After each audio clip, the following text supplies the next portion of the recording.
Результаты, которые мы получили, можно охарактеризовать следующим образом. Ну, во-первых, количество респондентов было опрошено порядка около 250, ну, если точно, 243 субъекта предпринимательства.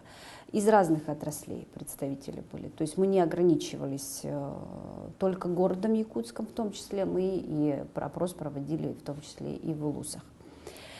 И что важно отметить, что опрос проводился уже вот в январе-феврале месяце, то есть уже посткризисный, так скажем, уже в период, да, сейчас вот таких кризисных моментов в экономике. И вот что отмечают предприниматели? Предприниматели считают, что около 40% опрошенных отмечают, что административная нагрузка на бизнес увеличилась. Кроме того, в разрешительно-согласовательной среде предприниматели около 36% считают, что увеличивается рост бюрократии.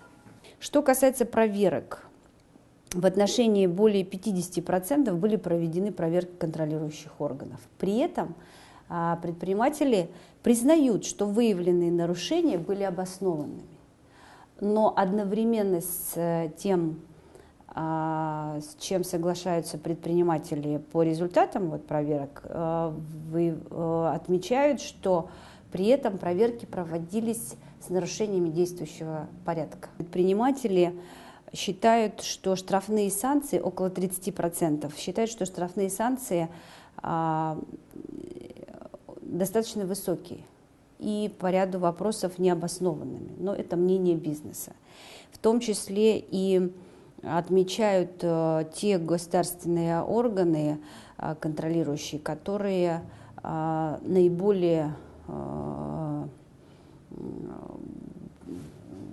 чаще выступают вот в требованиях, такие как, например, налоговая инспекция, внебюджетные фонды отмечают, санитарные нормы Роспотребнадзора, а также правоохранительные органы. Ну и что касается санкций, то введенных санкций, то более 50% отмечают, что введенные санкции существенно ухудшили условия для ведения бизнеса. Это, по сути, говорит о том, что у нас предприниматели во многом зависят от курса доллара.